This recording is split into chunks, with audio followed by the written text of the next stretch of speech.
yes, it's that time of the season where managers start to rest their key players for much tougher matches that are coming up. And of course, as Fantasy Premier League managers, we are concerned because the last thing you want to see is that key player sitting on the bench on a game week. And of course, today's show we'll be looking at the players of the top 6 teams and which players have safe positions and whichever ones have shaky positions. And then we'll be able to say which players you should pick for your team in the upcoming game weeks. Stay tuned.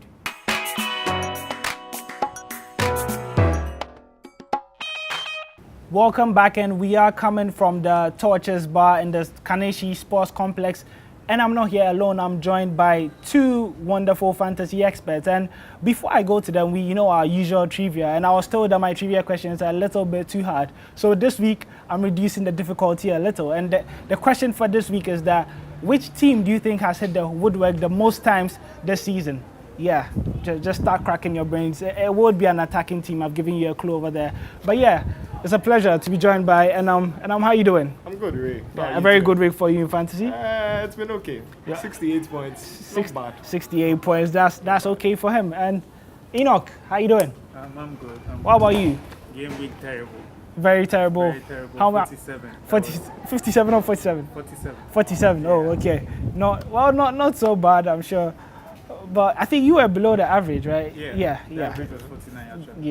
Yeah. So hopefully we'll do better next time. And let's start with our recap segment. And yeah, we have to start with some price rise. And we've seen Trippier in there, and he's moved to a 6.1. Yeah. What do you think has caused that? So Trippier has moved up in price because of his increased ownership. He has good games coming up, and then he's also been a good performer in his previous game week. So that's the main reason for his price increase. Another right back, he's moved to a 4.3, and that's Wan-Bissaka. He had a red card earlier in the season, but it's still shocking that people are still going in for him. Any reason for that? Yeah, that's because he almost gets to the end of every block, every clearance, and then he's always getting all the points, all the bonus points. So when he gets the 3 bonus points, then obviously, I think this game week he had 9 points, and that was because they kept a clean sheet and he had a lot of blocks, and then that gave him an extra bonus of 3 points, making 9. Okay, so Eden Hazard, he unfortunately disappointed a lot of managers this week, but people are still keeping their trust in him, and he experienced the price rise. And is it that people are doing more of a foresight, or what? So the thing is, Eden Hazard has actually proved really good in the previous game weeks. He's been outscoring Salah, who has been his main price for person for him. So that's the main reason why. And Eden has interesting fixtures coming up. So people are keeping faith in him, and people are buying him by the numbers as well. So that's the main cause of his price increase. Yeah, I have him in there. I bought him last week, so I was quite disappointed with just the 3 points that he gave last week. But then staying with Chelsea, of course, every price rise comes with a price fall. And Pedro, there's been a drop. Is he suffering from having to share a position with Willian? Not necessarily. That was because he picked an injury during their Europa match in Greece, Thessaloniki. So because of that, we are not sure whether he will be available during the next game week. And then Sarri doesn't. He's not really having his starting lineup yet. The 11 strong players, so he seems to be rotating with Willian a lot, and that's I think the cause of the price fall. Okay, so a surprise here, and that's Pierre-Emerick Aubameyang. He scored a goal each in the last 2 game weeks, and unfortunately, he's experienced a price fall. What's attributing to this? So unfortunately for Aubameyang, the thing is, Lacazette is a much cheaper option in the same Arsenal team. He's also an attacker, and I think they've scored both times on each occasion that they start. So I think a lot more people are going in for Lacazette instead of him. So that explains his price fall. Also, maybe I think it's because of he's been shifted to the wings a bit to accommodate Lacazette, and well. Maybe that in the long run can affect his goal scoring opportunities. But then the last price fall, I think we succeeded, because last week we sat here and then we said that you have to get rid of Mo Salah, and I think they listened to us. He's dropped from a 13 to a 12.9. Finally, yay, Mohamed Salah has dropped. And anything about that? That was because we all know Salah to be a very good scorer. We all know Salah to be giving us a lot of points from last season. He scored a lot of goals, 32 goals in a season. That was ridiculous. And then come to think of it, we start the season, and although he's performing, because when you consider what Salah did last season to this season, he has the same goal tally he had last season with this season, and then so I don't know. It looks as if we have a lot of expectations on him because he had a lot of he scored a lot of goals. Most of us are hoping that he scores more, but then it's not happening for us. I think that's the obvious reason for the price fall. People are selling him, and then when you are losing shares on the market, obviously your price is likely to fall. So yeah, when you are losing shares on the market, your price is likely to fall. That's a quote by Enoch. Maybe someday we'll write a book about that. But then that's for another day. And going into our hot topic this week, and yes, it has to do with rotation. We cannot be sure anymore. You look at the top 6 clubs, and they have to play the EFL Cup, they have to play the Premier League, and they're also involved in European competitions. That's the Europa and the UEFA Champions League. And let's take our first team, that's Arsenal. They are involved in the Europa. Yeah. I think 2 safe names from what we've seen so far is Aubameyang and Lacazette, and definitely. It's because he has deployed a front 2. Yeah. And then 2 names that are a little bit shaky are Socrates and Ozil. So with these 4 names, what would you advise for fantasy Premier League managers in terms of Arsenal players? So I mean, it's set in stone. Lacazette and Aubameyang are definitely Arsenal's main goal threats. So I think it would be wise to stick with them in the Premiership games because Ozil, Socrates, and the rest of the players in midfield especially are going to be rotated quite a lot during the upcoming fixtures. Okay, so for you, Chelsea, you're a Chelsea fan, and it looks like from what we've seen that Hazard and Luiz are the 2 concrete players in the lineup. Kovacic and Willian is a little bit shaky because Kovacic, most of the time he has been substituted with either Ross Barkley or Fabregas, and you have a lot of midfield options. So I don't know about Kovacic. And for Willian, I think we've already said that he's sharing a position with Pedro. So with these 4 names, any tips for our fantasy managers? Well, if you want to go with Luiz, you can definitely keep him because it looks like Sarri trusts him a lot. For Hazard, you can't leave him out because he's having 5 goals from 6 games, and he went blank against West Ham. That was expecting because we all know that Hazard is not that consistent. But then with the other two, Kovacic and Willian, Sarri doesn't know who to go for. He's torn between keeping Kovacic because he's very good with keeping the ball. But with FPL, we are not looking at who keeps the ball, who doesn't keep the ball. We are looking at who scores, who takes more chances, who takes more shots. So if you are looking at these 2, I think for Chelsea, these 2 are very shaky. Kovacic and Willian are very shaky. Don't think about them. But for Willian and Hazard, you definitely have to have them in your team. Okay, that's what says. But then let's move on to the other side of North London, and that's Spurs. Yeah. For Spurs, I think we all know Eriksen and Kane, they are the untouchables in the team. But I'm more interested in the players who have shaky positions, and that's Son and Lucas. And this is probably because they have to fight out with Lamela and Dele Alli for just 2 positions. So Son, Lucas. It's very tricky. It's very tricky, and I think you need to be watching the games and then staying up to date with the happenings in the league and then the EFL Cup and then the Champions League as well, because Pochettino is definitely going to make his changes based on their performances. So I think it will be best to follow those matches to make an informed decision on who to choose later on in the league. Yeah, for Manchester United, Lukaku, we've seen him start almost pretty much every game, Champions League, Premier League. He's always in there. So we know our Lukaku and our Lingard in the Premier League, they will be there. But maybe in the Champions League, we've seen a difference. We've seen Martial being thrown in instead of Sanchez. Yeah. But Sanchez has been poor, and he just cannot be sure of his position in the league, especially. And Sanchez and Fred, there have been matches where, they are in and out of the lineup. Fred only came because of Mattis' suspension last week. So the whole Manchester United setup, it looks very tricky. Even the players who are sure of their starting places, that Lingard and Lukaku, haven't done so well in FPL this season. Yeah, that's true. That's sad because I think United, for them, they don't have any striking option. That's how come Lukaku keeps starting week in, week out. They have no striking option. For Lingard, he runs into spaces. He gives them all the options.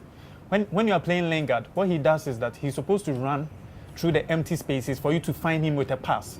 But you can see that Sanchez is not doing that. He's not giving him those chances. Yeah. Although Lingard is creating, there are no chances. The chances come to Lukaku, and he does nothing. He does nothing with the chances. You can keep Lukaku at your own peril because he's not going to score. You can keep Lingard. He will not get the chances. For the Sanchez, I think you don't have to even go for any Manchester United player because maybe Pogba, maybe. But with the current happenings, just forget about all these 4 players. Choose better options, actually. Oh, with Pogba, he mentioned Pogba, and it's a little. We don't know what's going on between Pogba and Mourinho. You know, we just had news that Mourinho has stripped Pogba of the captaincy, and how's that going to affect FPL managers? Is he now not going to start matches? Where is this feud leading to? I honestly don't know, and we are all waiting with bated breath to see how this turns out. But it's very interesting, the happenings in Manchester United. Mourinho, as we all know, is very terrible in his 3rd season. So, I mean, it's not too surprising to see these things going on. And, I mean, a feud of this kind of level is definitely going to affect Pogba. So, we wait to see. You're a Liverpool fan, and let's stick with you on this. For your safe players, Virgil van Dijk and surprisingly Milner. Yeah. They are Mr. Dependable. Yeah, Mr. Reliable, Mr. Dependable. But then on the other side, we have Matip and Henderson. Henderson, especially because of Keita's arrival. What's your overall thought on the Liverpool team? Do you think this is a fair reflection of the type of players that you need in your team in your FPL? Yes, I mean, definitely. Apart from the main attacking threats of Mane, Salah, and Firmino, the main defenders and the main midfielders are, as usual, Virgil van Dijk, Gomez, and then Mr. Dependable, aka Milner. Yeah, you speak of your front 3, and will we see them feature in the Premier League more often? Because it's a very tough month coming up for you. You have matches in the EFL, you have matches in the Champions League, and you have a very tough match at home to Manchester City. Do you think Klopp is going to use the front 3 in all of these matches? I think Firmino is going to suffer most because, as we've already seen, he's had to sit down. Although it was because of an injury, he had to sit down for Sturridge to come in. And I think that's going to happen more often. We might see Salah rested every now and then. Mane, I suspect, won't be affected too much. But, I mean, these are just my thoughts. Yeah, and now let's move to the champions, and that's Manchester City. And they are safe players. According to what we've seen this season, is Bernardo, Silva, and Aguero. But I think the other players, that's the shaky. It should probably be the rest of the starting 11 apart from Edison. And of course, we had to name 2. That's David Silva and Gundogan. But then, essentially, Pep Guardiola can just do anything to the team. Yeah. He has a very good team. He has a really solid team, a very good midfield. He doesn't, for City, they are so unpredictable. No one is shaky. No one is safe. He can decide to do anything with the team. It's not about the team, it's about his system. The system is working for him. So it's up to you to hope that when you pick Aguero, he starts. Because if he starts, you're going to actually get a goal or an assist.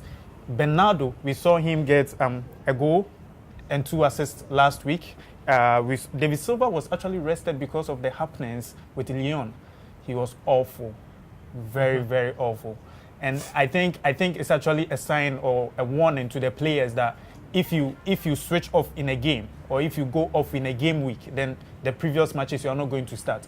So what I will say to FPL managers is that if you see that a player is slipping off in a City team, watch out and take him out because Pep is actually going to take him out. And to add to that, interestingly, last season there was a bit of a trend with the kind of rotations Pep made. So thankfully I was able to follow it and I was able to bank good points of Sané for him starting in the league most of the time at the expense of other midfielders. So I think that's another cue for FPL managers around. And talking about Sané, actually, you could see that I think it was because of what was happening to his wife. That was how come he was under a lot of criticisms because he wasn't really focused. We all know that his wife just gave birth. And then right after that, Sané has just come back to life. So I think for Sané, just keep him. Just keep him in there. Sané is going to perform week in, week out. And I doubt Pep is going to actually bench his best player. Okay, so that was it for our hot topic, and hopefully you'll be able to anticipate these rotations that will be made by these wonderful Premier League coaches. And up next is our pick or dump segment, where you know you have to swipe right if you want to keep a player and swipe left if you don't want that player. And let's start with Maddison.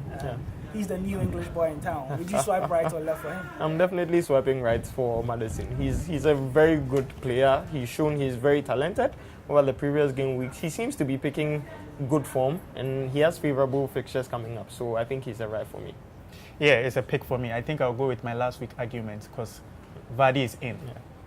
Maddison is on set pieces. He actually scored last week on a set piece, and that was a wonderful free kick. Vardy is in. Any true pass, Vardy is going to score. Maddison, the most creative player in England right now, called because of Dele Alli's injury, and I think he's still going to be in the team for a very long time. So, yeah. Okay, I think for Maddison, he comes at a very cheap price, and he's Leicester's top scorer in terms of FPL. He scored 34 points for me, so it will be a right for him. I'll keep Maddison in my team. And we are talking about Leroy Sané. Yeah. He had a very inconsistent start to the season, but he seems to be picking form so far. Would you swipe a right or left? I'm swiping right for Sané as well because he seems to have found a certain consistency to him. Unfortunately for Mendy, he is off, and in place of him, Sané has come because he's going to be operating on the left wing. So Sané is definitely a right pick for me. Okay. Well, Sané with a new child, new breath, new style, new performance. Wonderful. I'm keeping Sané. I'm picking him. Well, for Sané, I just don't know. And I think for the whole Man City setup, I just don't know whether to go with Sterling or Sané or Mahrez. Rotations. So I'll just rather be on the safe side and invest that money somewhere else. So it'll be a left for me. And yes, the last person on our pick or dump list is Harry Kane. Yeah. Has he finally arrived to the party this season? It seems so, but unfortunately, in my opinion, he seems to be racking up penalties instead of scoring goals from open play. So it's still a doubt for me. So I'll go left and not pick him this game week. Okay. Okay. In a game week where almost all the big teams are coming together, we have Chelsea and Liverpool meeting, and then Salah and Hazard. You can't really trust any of them right now. I think I'm going to pick Kane. I'm going to pick Kane because Lamela is in, Son is in, Mora is in. Any of them who starts is going to be a creativity behind him. It's going to be the creative behind it. So if you have a creative behind you, then he's going to be told to actually stay up front, not to drop deep and create as he does like in the previous weeks. Hopefully. So I think I'm going to pick him, hoping that he scores, but I won't waste any of my captain or anything on him.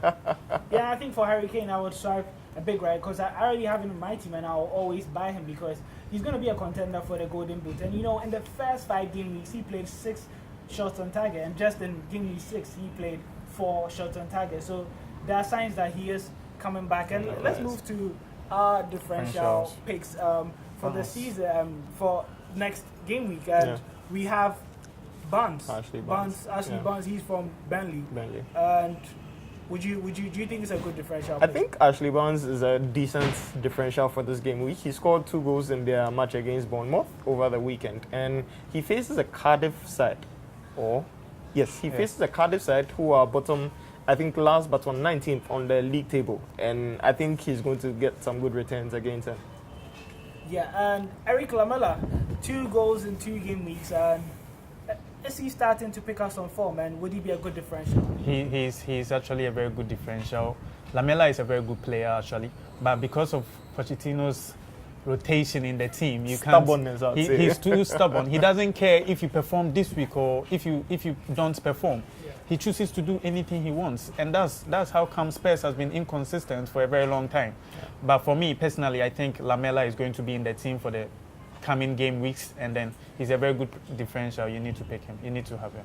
Yeah, so now we are done with our differential picks, and we have to quickly move on to our captain picks. And last week our captains, that's Mohamed Salah, Aguero and Hazard, didn't really do too well for us, so we need to be more critical this week. And starting off is Lacazette. He plays at home to Watford. Yeah. He is in form, and Definitely. Should we trust Lacazette with our armband? I mean, yes, if you are able to get Lacazette into your team as a good option, a good striking option, I think you should trust him because he seems to be on form. Hopefully he plays with Aubameyang as usual, and then he'll maybe bang in a goal or two. Okay, so yeah, you give a tick and you approval to Lacazette. Yes. But big Mitrovic, Yeah. he's the man rubbing shoulders with the big strikers, Aguero and Co. Yeah. And would you go behind him? I mean, they play away to Everton, and Everton side who have not been so good defensively. Would you give him that tip? Yeah, I'm going with Mitrovic. He's a good fit actually. He's a very good striker, and he has the killer instincts. Irrespective of what, he's the one going to get a goal because he's the one always getting at the end of all the through passes or the attacks. He's the one getting at the end of everything. The headers, he's fighting for the ball, always being on the shoulders of the defenders. So I'm going to pick Mitrovic and hoping that he gets at least 2 goals because we all know that Everton is awful in defending. Yeah, that would be a very good differential captain, but I think a better differential captain would be Maddison, and they go away to Newcastle. What are his chances in that? So his chances are quite good, especially if Newcastle come out looking for a point or even a win. I mean, Maddison, as we all know, is a very creative player. He can give an assist. He can score from set pieces as well. So he's a very good differential captain pick for this game week. And I think on the weekend where Mohamed Salah and Hazard face off, another option for captain is Kane, and he goes away to Huddersfield. If my history serves me right, he scored 2 in the last year, the same fixture. Yeah. So I think he's gaining some form, and he would have it easier against a Huddersfield team who would come in third in terms of number of shots on target conceded. They've conceded 75. Yeah. So Harry Kane would be licking his lips at that, wouldn't he? Yeah, I'm sure he'll really fancy his chances against Huddersfield, and this because he knows that he has to start scoring the goals. He knows that all the good players are back. He needs to score. Now he's going to stay up front. We all know how hungry he can be. When he needed a golden boot at the World Cup, we all know how hungry he was. He wanted to be at the end of everything. Yeah. Now he knows that, there is a slip-up somewhere. The Salahs are not scoring. The Hazard is not too consistent, although he's leading. So this is my time. This is my chance. And against Huddersfield, last season, he scored 2 against them, as you just said. And I'm actually going for a hat-trick for him. A hat-trick for Harry Kane. And lastly, Kun Aguero, Man City at home, Brighton. Would he even start? And I'm sure if he starts, he would be a good captain pick. But do you think he will start? And is he a good captain we're at the mercy of Pep's rotation as usual. But I think Aguero is going to be a good captain pick as well. Definitely going to start, in my opinion. And I mean, if you can either go for Aguero or Kane, depending on the price. But I think Aguero is a much more solid pick for my captainship this game week. All right. Thank you very much, guys. It was good having you. Hopefully, Definitely. we all have a better game week than we do in game week 6. And remember, our trivia for this week was which team has played the most shots on target. And that was drum roll, Manchester City. They've played 7, and that's pretty unlucky, right? Hitting the woodwork 7 times can't be harsh.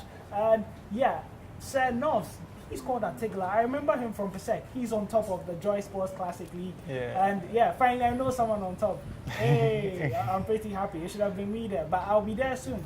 And we came to you live from the Torches Bar in the Kaneshi Sports Complex. I really hope that you learned something new today.